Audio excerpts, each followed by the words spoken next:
Semangat pagi, Sobat Teknik dimanapun Anda berada. Kembali lagi berjumpa dengan kami di podcast Iluni FTUI, di mana kami akan menampilkan profil-profil alumni FTUI yang sudah berkiprah melanglang buana di dunia profesional, berkontribusi untuk negeri. Tidak lebih dan tidak bukan adalah untuk memberikan inspirasi kepada Sobat Teknik yang mungkin saat ini masih berjuang menuntaskan perkuliahannya di Fakultas Teknik Universitas Indonesia, dan juga mudah-mudahan ini bisa menjadi kontribusi kami kepada masyarakat secara umum bagaimana caranya untuk berhasil berkiprah di dunia profesional. Oke, seperti biasa kita akan menampilkan profil-profil alumni FTUI yang sudah bisa dibilang berhasil, sukses di bidangnya masing-masing ya secara profesional. Dan kali ini kita kedatangan tamu yang sungguh luar biasa, sangat luar biasa. Ya, CV-nya setebal ini tuh. Ya. Jadi ini bukan sesuatu yang main-main, bukan kaleng-kaleng gitu ya, bukan kaleng-kaleng nih. Nah, jadi ini adalah saat ini tamu kita adalah Mbak Irma Kurniawati. Nah, Mbak Irma ini adalah alumni dari Fakultas Teknik UI, jurusan Gas Petrokimia, atau kalau sekarang ini namanya adalah Teknik Kimia, tahun 89. Oke, saya akan menyapa sekilas ya, Mbak Irma. Halo Mbak Irma, selamat datang di acara podcast Iluni FTUI. Sekedar supaya membuat Sobat Teknik lebih mengenal tentang Mbak Irma, saya akan bacakan sedikit saja terkait dengan CV daripada Mbak Irma. Tidak semua ya, karena ini banyak sekali. Oke, Mbak Irma ini adalah alumni dari Fakultas Teknik UI dengan jurusan Gas Petrokimia, lulus tahun 1996. Nah, tidak hanya itu, beliau kemudian melanjutkan ke perguruan tinggi lanjutannya untuk master ya, dapat scholarship dari DAAD di Master of Science in Water Resources Engineering and Management di University of Stuttgart ya. Itu adalah tahun 1999, betul ya Mbak ya? Betul. Oke. Dan sekarang beliau adalah seorang ibu dari 2 orang anak ya, hobinya adalah traveling. Lalu kemudian ini banyak sekali terkait dengan kredensial ya beliau. Jadi saya akan membacakan yang paling recent saja. Jadi pada tahun 2013 ya, beliau itu adalah sebagai Business Development Manager dari PT Autotech Technology Solutions ya sampai tahun 2017. Tahun 2017 sampai tahun 2020 itu adalah Head of Country dari PT Autotech Technology Solutions, dan saat ini dari tahun 2020 sampai sekarang ya itu adalah sebagai Vice President Sales and Services dari PT Autotech Technology Solutions. Betul ya Mbak ya? Metso Autotech. Metso Autotech. Oke. Baik, selamat datang Mbak Irma. Jadi kita akan berbincang, mudah-mudahan jangan di skip videonya karena ini adalah penting sekali buat Anda Sobat Teknik ya, supaya bisa mendapatkan inspirasi terkait dengan bagaimana sih caranya untuk bisa berhasil sukses pasca perkuliahan. Oke, Mbak Irma, bisa nggak ceritakan sedikit jadi tentang zaman Mbak Irma pada saat itu kuliah tahun berapa tuh Mbak? Tahun 89. Tahun 89, mungkin Anda 89. Belum pada lahir tuh ya. Tahun 89. Belum pada lahir ya. Itu di mana itu kampus teknik itu dulu ada di mana tahun 89 tuh? Kebetulan kita sudah ada di Depok. Oh, sudah ada di Depok. Bukan di Salemba ya? Bukan. Oh, jadi udah di Depok. 87. Oh, 87. Iya, betul. Depok kan. 2 tahun ya. Jadi 89 di Depok, dan saya kebetulan tinggalnya itu di Komplek Bakin. Kalau tahu Komplek Bakin itu masuknya lewat Volvo. Komplek Bakin. Ya, jadi di sekitar Kalibata situ. Oke. Yang kalau salah-salah bisa bolong ya. Oke. Jadi tahun 1989 apa udah kayak sekarang? Yang pasti belum ada WA dong? Enggak, dulu tuh masih pohon udah banyak tumbuh. Banyak tuh. Lalu juga masih sepi ya. Terus udah gitu kita jauh dari mana-mana juga. Tapi fakultas ya. Sudah terbangun semua. Iya, sudah. Tapi belum sebanyak sekarang gedung-gedungnya. Dan kalau saya perhatikan tuh mobil. Yang bawa mobil dulu masih bisa dihitung ya? Masih bisa dihitung. Jadi dulu Mbak Irma kalau transport dari katakan gerbang UI depan sampai ke Fakultas Teknik itu bagaimana? Bis kuning. Oh, bis kuning. Bis kuning. Belum banyak dong. Bis kuning lumayan. Iya, kalau misalnya pagi-pagi memang agak penuh gitu, tapi selalu ada itu bis kuning itu. Sudah pakai AC? Belum. Tahun 89 ya? Iya, 89. Oke. Jadi pada saat itu seperti apa dunia perkuliahan? Apakah 6 hari seminggu, 5 hari seminggu, dan bagaimana aktivitas mahasiswa? Waktu zaman dulu tuh terus terang karena saya ini ya pas-pasan keluarga kami ya. Jadi saya nggak ada nggak bisa untuk kos di sekitar, jadi pulang balik sekolah. Dan saya dulu juga lumayan dulu saya ingat saya lagi senang-senangnya naik gunung. Jadi dulu saya naik gunung tuh bisa dihitung mingguan gitu. Terus saya kebetulan deket ke teman-teman di Kapa. Oh, dulu Mbak Irma adalah anggota Kapa juga ya? Iya. Oke. Jadi untuk sobat teknik dan masyarakat umum yang belum mengetahui Kapa itu adalah organisasi pecinta alam dari Fakultas Teknik, ya Mbak ya? Iya, betul. Oke. Lalu kemudian jadi itu adalah aktivitas yang Mbak lakukan selain perkuliahan, panjat gunung atau naik gunung gitu ya? Iya. Selain itu adalah jadi waktu itu saya jadi olahraga tuh. Jadi olahraga tuh saya senang sebetulnya dari SMA, karena saya juga senang naik gunung. Jadi olahraganya tuh lari. Lari keliling komplek. Keliling komplek Bakin tuh saya lumayan tuh minimal tuh 6 kilo setiap hari. Setiap hari? Iya. Itu sebelum kuliah? Maksudnya sebelum berangkat? Dari SMA. Ya dari dari subuh. Dari subuh? Dari subuh saya itu lari. Dan olahraga. Itu yang bikin badan fit gitu ya? Bagaimana efeknya terhadap pembelajaran? Kalau misalnya dulu kan masih muda ya, jadi nggak masalah lah gitu. Nggak terlalu. Kalau sekarang mungkin nggak sanggup lagi. Setiap hari tapi ya? Setiap hari. Tuh sobat ya. Jadi sobat teknik jangan lupa tuh, selain Anda harus berkuliah juga jangan lupa juga luangkan waktu untuk berolahraga ya. Tadi Mbak Irma bilang lari keliling komplek. Oke. Terus kemudian saya kebetulan ibu dan bapak saya tuh waktu itu juga bapak pegawai negeri dan kami pas-pasan gitu ya.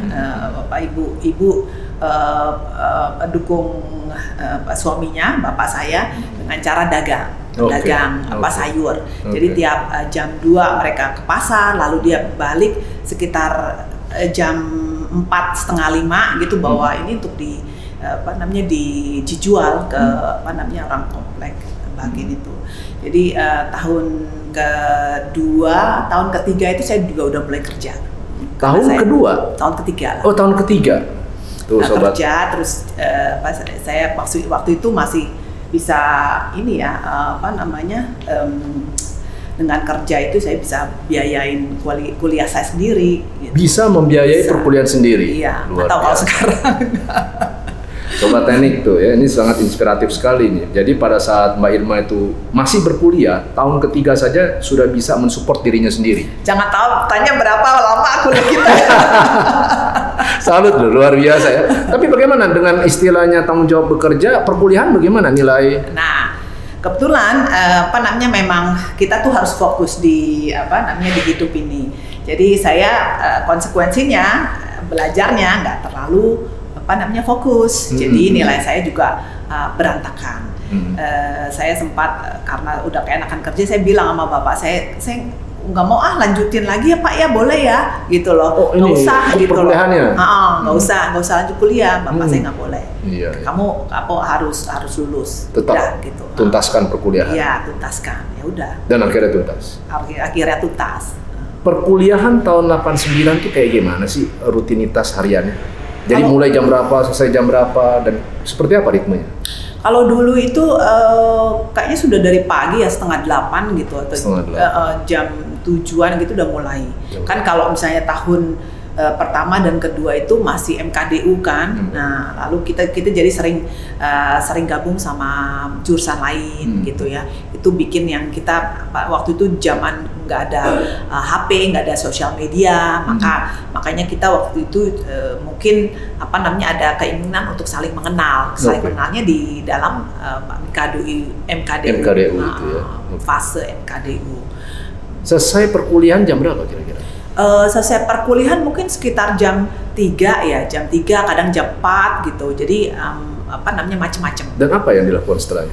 Setelah itu mungkin ya ini hangout gitu, masih di kampus. Di kampus. Karena kita ya itu nggak ada sosial media waktu itu. Jadi kita sibuk ngobrol gitu. Terus dan saya pikir itu yang salah satu cara kita untuk networking ya, karena itu akan berlangsung lama setelah kita selesai kuliah.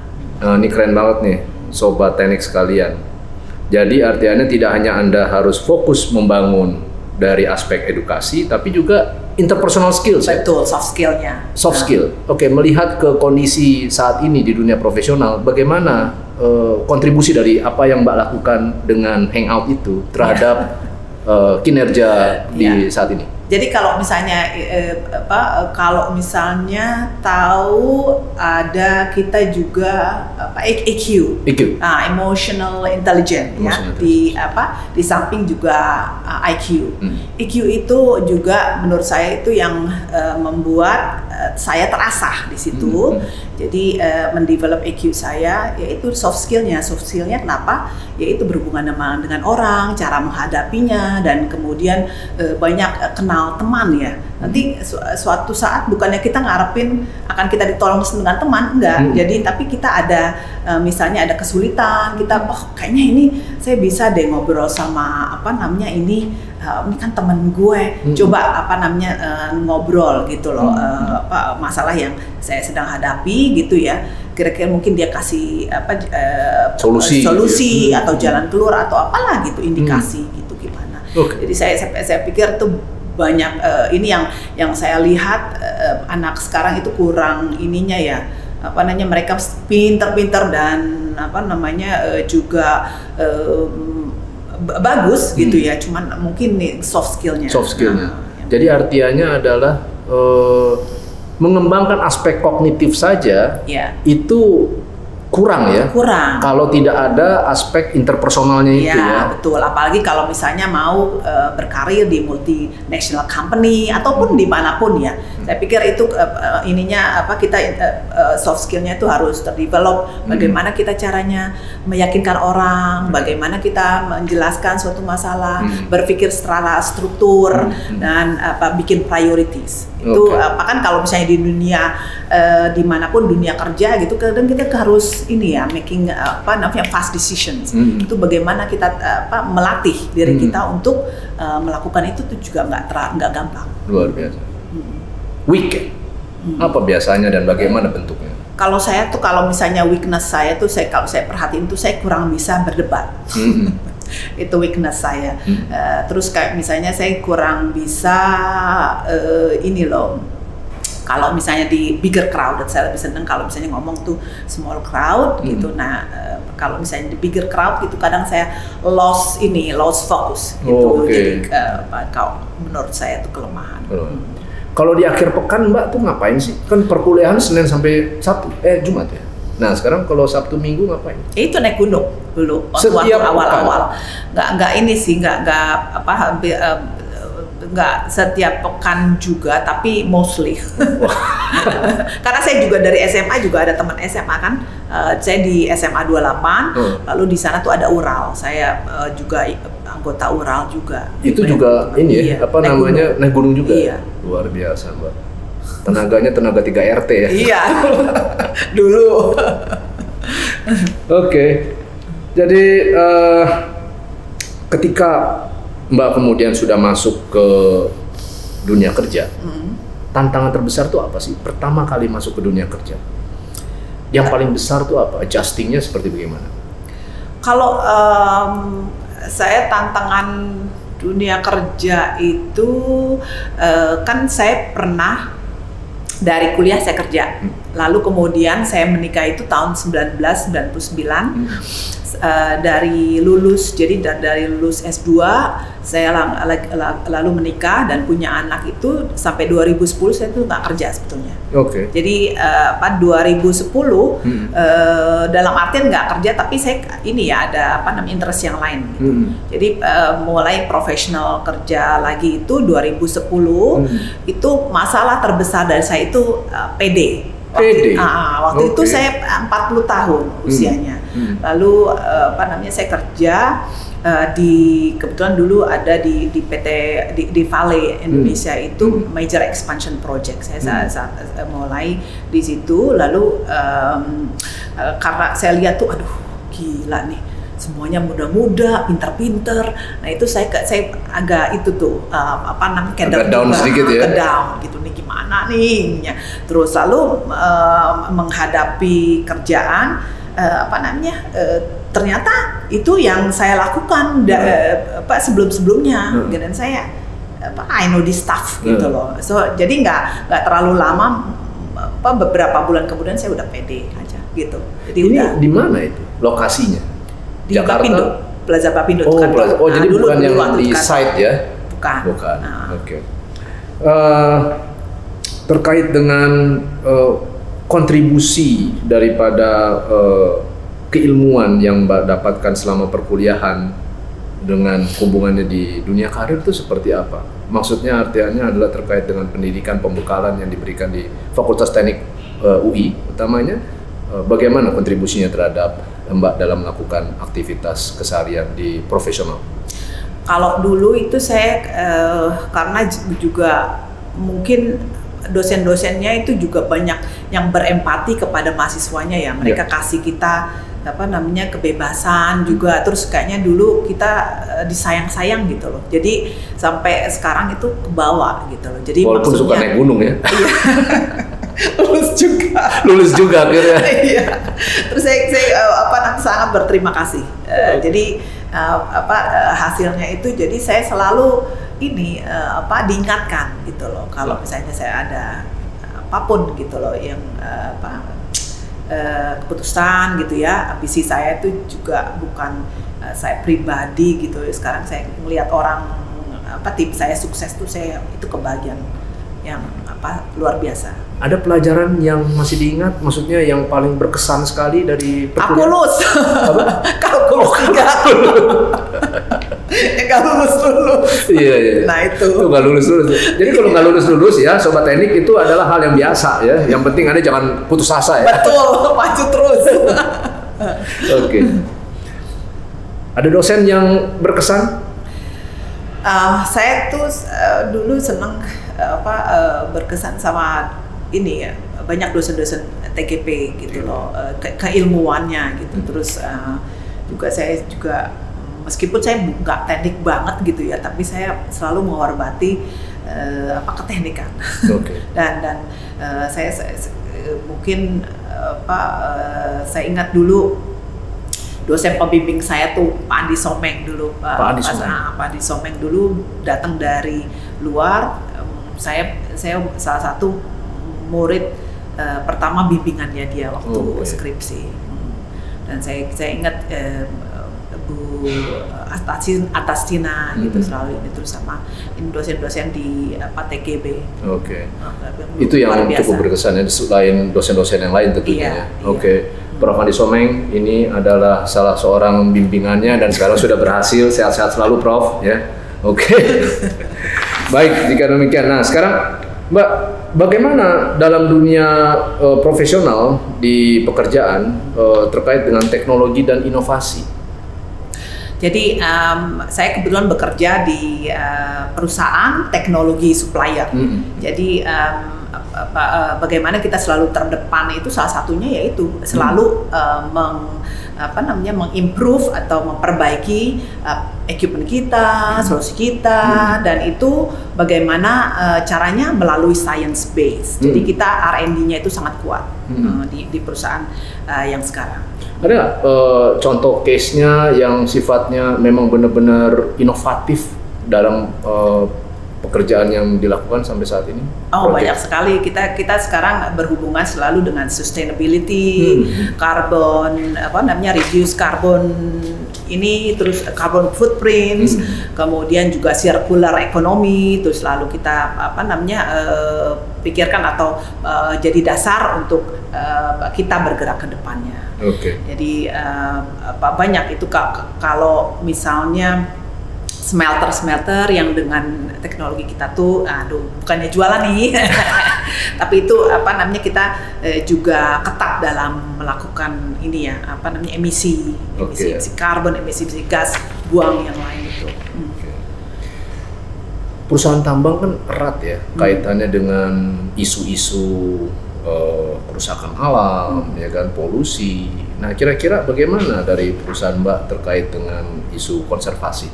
Iya, jadi kalau misalnya kita itu bergerak di concentrating plant, lalu kemudian ke bawahnya itu di hilirisasi ya, hilirisasi itu bikin smelter dan sebagainya. Kita ada solusinya di peralatan yang kita bikin atau solusi yang kita itu memenuhi kriteria internasional yang sangat ketat. Jadi kita juga masuk dalam salah satu top most sustainable company. Jadi karena kita punya benchmark yang tinggi gitu. Jadi biasanya kita masuk yang inilah yang perusahaan yang sustainable, ramah lingkungan dan sebagainya. Jadi dari tadi yang saya tangkap salah satunya adalah kata kuncinya adalah terkait dengan networking ya. Dan Mbak mencapai karir sampai setinggi sekarang tentu artinya tidak lepas daripada networking itu sendiri. Ada tips nggak yang bisa disampaikan kepada Sobat Teknik? Bagaimana sih caranya untuk membangun networking yang efektif?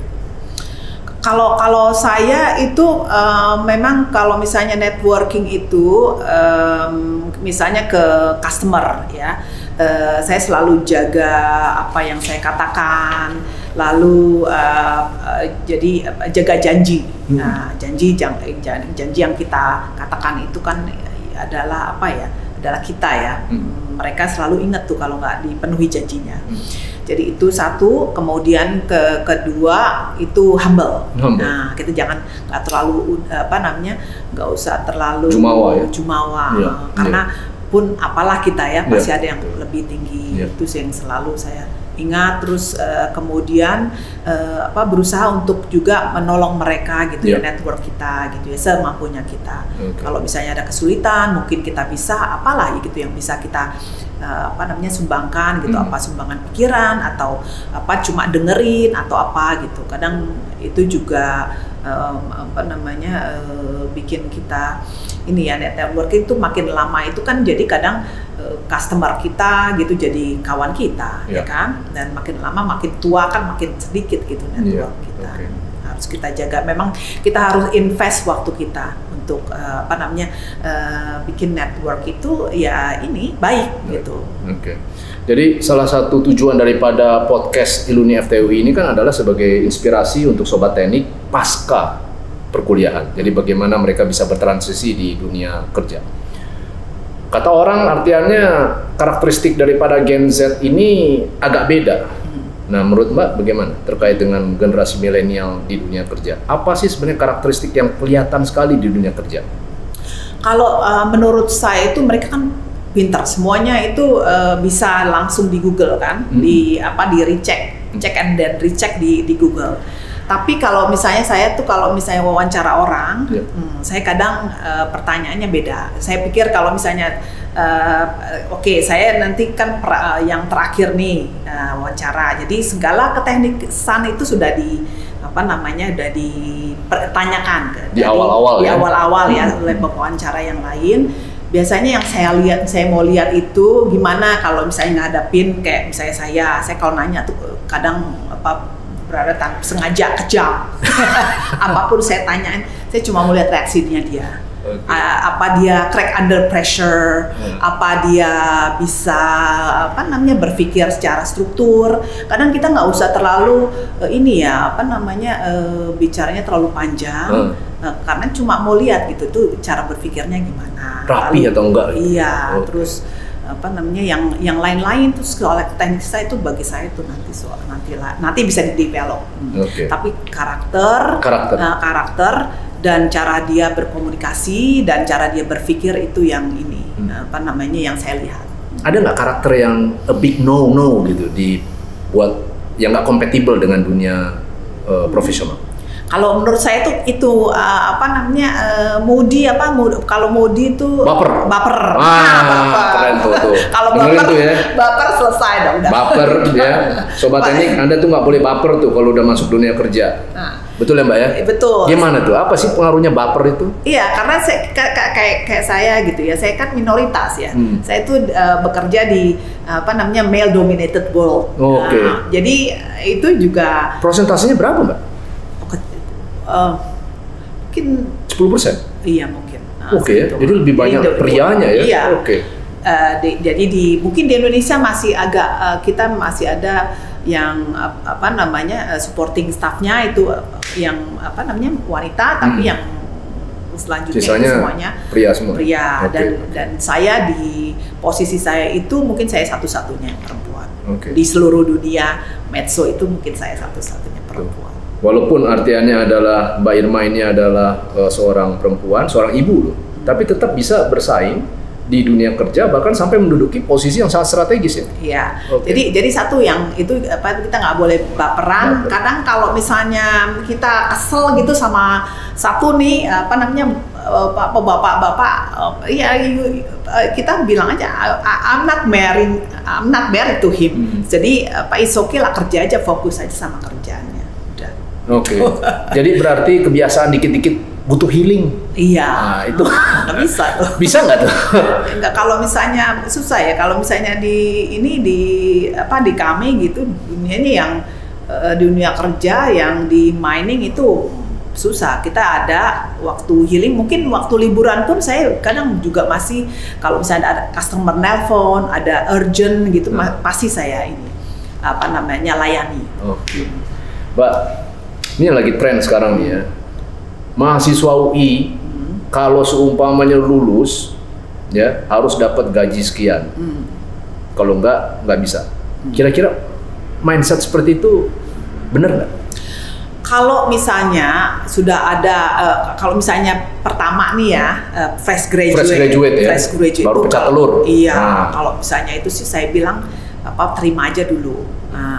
Karena kita juga bargain powernya itu juga kan masih rendah. Jadi yang penting itu punya bargaining power dulu. Kita punya pengalaman setahun 2 tahun baru kita lihat value kita. Lalu kalau misalnya mau ini bisa kita bicara. Kalau belum, kalau fresh graduate itu mungkin agak susah gitu. Jadi mengandalkan keilmuan dari perkuliahan aja cukup nggak untuk berhasil di dunia kerja? Kalau menurut saya sih kurang ya. Saya alumni teknik loh, saya baru netes nih, tapi kira-kira cukup nggak untuk menjamin bahwa akan sukses di dunia profesional? Enggak juga ya. Enggak juga. Jadi dengan demikian, seberapa pentingnya internship atau magang itu? Internship itu saya pikir tuh penting banget. Penting. Sama pentingnya sama kuliah berarti? Iya, betul. Apa manfaatnya kalau menurut Mbak? Kalau menurut saya itu manfaatnya itu paling kebayang gitu ya. Itu dunia kerja itu ngapain sih gitu loh. Kan biasanya kalau kuliah kan kita nggak ada tanggung jawab, bukan artian itu karena kalau misalnya di dunia kerja kan kita udah digaji ya, dapat gaji dan itu mereka ada ekspektasi. Nah ekspektasinya kan tuh right now. Kalau misalnya kuliah kan masih bisa nanti aja deh gitu atau gimana ya. SKS. Iya. Tapi kalau misalnya dunia kerja kan nggak bisa, karena yang kita hasilkan itu, pekerjaan kita itu akan juga memberikan dampak kepada orang lain, ya kan? Kalau kita nggak perform, ya mereka juga akan kena dampaknya juga, gitu. Dari proyeksi ke depan, Mbak, kurang lebih seperti apa sih kepentingan daripada penguasaan bahasa Inggris untuk berhasil di dunia kerja? penting sekali. Seperti apa? Kan kita udah zamannya itu multinational company. Kita juga kadang berhubungan dengan banyak orang dari berbagai macam negara, dan untuk menyatukan komunikasi itu biasanya kan bahasa Inggris. Mungkin kalau misalnya ada yang bisa berbahasa lebih dari 2 atau mereka bisa 3 bahasa itu, waduh, bagus banget. Bagus tapi banget, di dunia kerja itu, di dunia profesional itu, komunikasi adalah salah satu kunci ya. Seberapa parahnya, seberapa signifikannya pengaruhnya penguasaan bahasa Inggris di dunia kerja? Apa sampai kemudian bisa menghambat promosi misalnya? Iya, bisa. Karena kalau kita misalnya nggak bisa berkomunikasi gitu ya, kan kita itu biasanya kayak misalnya di Metso itu kita kan matrix organization. Matrix organization itu per departemen ya. Berarti departemen saya harus berkomunikasi sama mereka, dan kita itu spread out around the world gitu. Jadi kalau misalnya nggak bisa komunikasi dalam bahasa Inggris ya susah juga ya, nggak bisa maju. Iya. Oke. Baik. Ada proyek yang sedang Mbak kerjakan sekarang yang sedang besar-besarnya? Ada. Seperti apa? Bisa diberikan gambaran supaya Sobat Teknik bisa tahu kira-kira seperti apa sih sebenarnya kerja di Metso? Mungkin yang sekarang yang di koran-koran ya, di smelter di Manyar. Di Manyar. Iya, itu yang one of the largest project. Bisa diceritakan sedikit karakteristiknya di Manyar itu seperti apa smelternya, Mbak?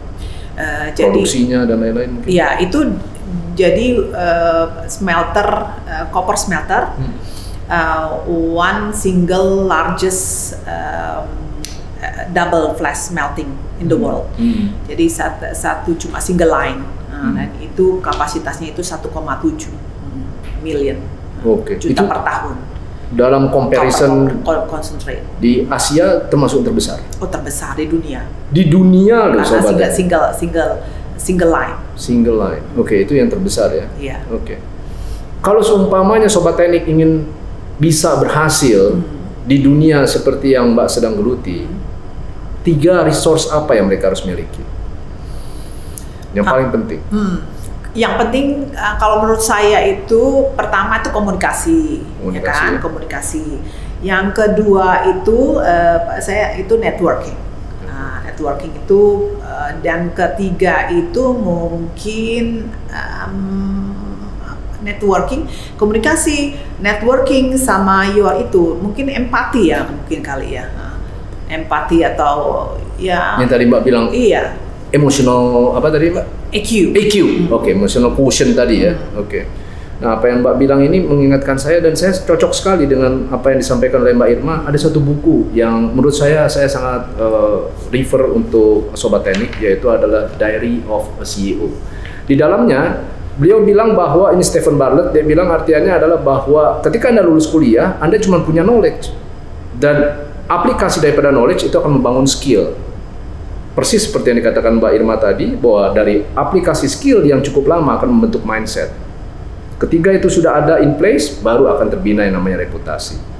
Jadi apa yang dibilang oleh Mbak Irma bahwa penting sekali untuk internship itu adalah sangat penting ya. Jadi artinya kalau sekiranya ada kesempatan internship, buruan Sobat Teknik, Anda harus ambil. Di Metso ada internship Mbak? Ada.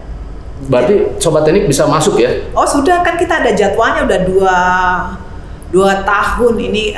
Sebenarnya kita kick off-nya itu gara-gara COVID. Nah, mereka adik-adik mahasiswa itu nggak bisa ke site kan, waktu itu site di close kan, di tertutup, lalu mereka jadi juga internship ke kita. Okay. Di samping itu kita juga ada workshop di Surabaya, dan kita juga ada program itu namanya apprenticeship. Apprenticeship itu cuma mungkin untuk D3 ya ininya. Nah, jadi itu mendidik mereka jadi peralatan kita kan equipment itu kan spesifik. Yeah. Jadi mereka dididik untuk mengerti dan bisa mengoperasikan peralatan kami, lalu habis itu bisa dikirim ke proyek-proyek. Siap. Metso. Mbak, kita ngopi dulu. Oke. Ya, kopi, kawan orang pencari ilmu. Nah, ini penting sekali nih kita sambil ngopi. Mari Mbak. Iya. Thank you. Ini pertanyaan yang paling sering ditanya oleh teman-teman teknik, sobat teknik sekalian. Kira-kira kerja di tambang untuk perempuan oke nggak sih? Kalau menurut saya sih oke aja sih ya. Saya lihat juga mulai banyak gitu ya. Ada yang decide. Nah, jadi kita baru kemarin itu juga bukan kemarin, maksudnya sudah hampir setahun punya merekrut anak teknik. Saya lupa dia dari mana, perempuan. Perempuan. Jadi dia base-nya itu di salah satu site di Morowali dan bukan di Halmahera. Nah, jadi di site terpencil, perempuan, ibu, 2 orang anak, namanya site terpencil. Iya. Dan seorang di ibu. Halmahera, iya. Ibu 2 anak dia. Jenuh nggak sih? Karena itu bukan ini ya, dan dia mungkin punya tanggung jawab, dan di site itu karena sibuk ya, sibuk itu nggak bakal punya pikiran ini mungkin dia jenuh, jadi dia udah punya tujuan. Tapi kan jauh dari mall. Iya. Beda kalau udah kerja. Karena sibuk, jadi kadang Sabtu Minggu tuh nggak ngapa-ngapain, cuma membaca buku, atau kalau misalnya saya olahraga gitu ya udah bahagia. Ada tips Mbak untuk mengatasi burnout atau mengatasi jenuh di site itu bagaimana? Kalau saya lihat itu, ini kan kalau site terpencil ada beda-beda perlakuannya. Kalau misalnya yang tim kami ini kita punya orang gantian, jadi sama 1 orang lagi. Tadinya cuma 1, sekarang jadi 2, jadi dia bisa gantian. Yang kalau misalnya di site kan mereka juga udah ada aturan tuh. 4 minggu di site, 2 minggu off gitu kan. 4 minggu di site, 2 minggu off. Jadi balik ke ke Jakarta atau ke daerah mereka tinggal, mereka asal. Mudah nggak untuk para milenial ini untuk adjusting, nggak ada Sabtu Minggu pulang ke rumah gitu? Karena kan harus 4 minggu straight gitu kan di site.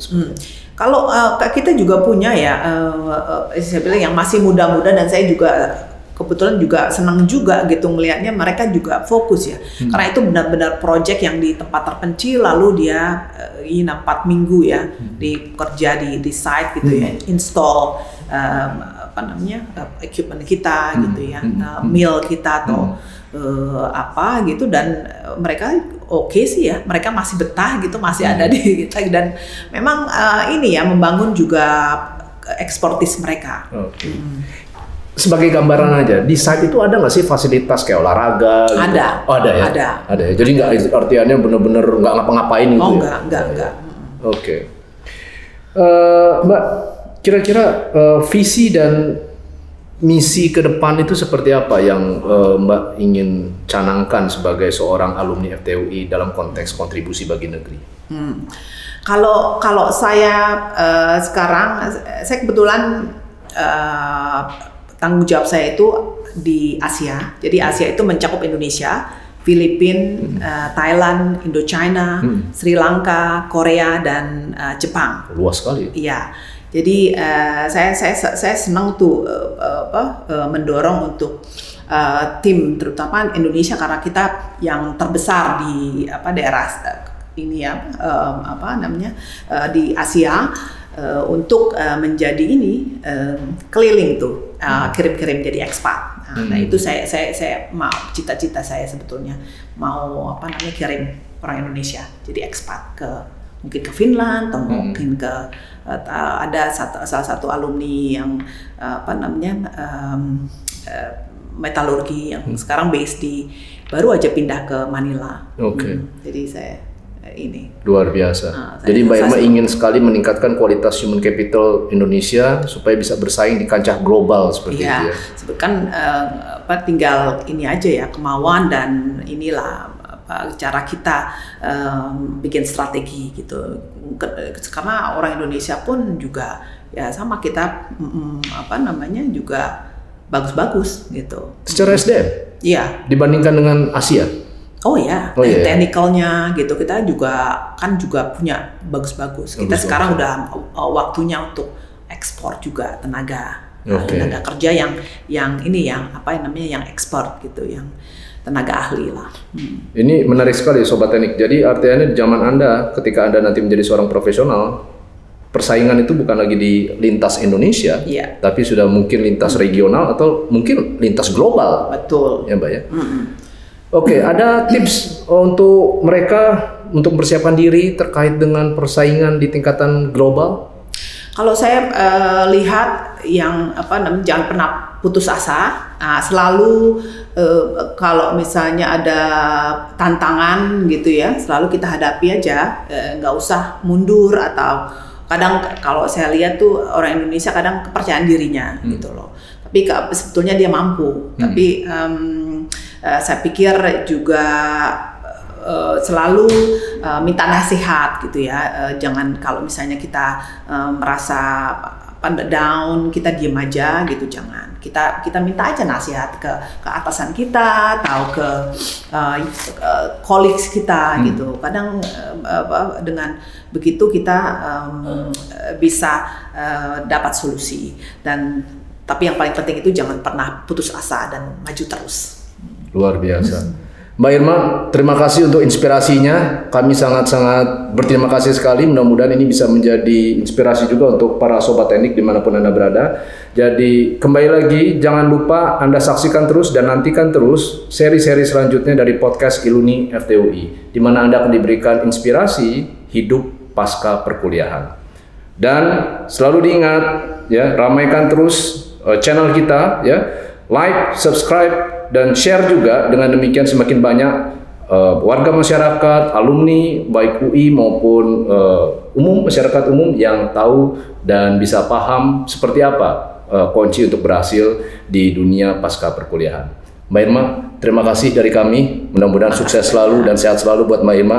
Dan demikian dari kami untuk seri podcast kali ini. Kita akan berjumpa lagi pada seri yang mendatang. Terima kasih. Assalamualaikum warahmatullahi wabarakatuh. Waalaikumsalam warahmatullahi wabarakatuh.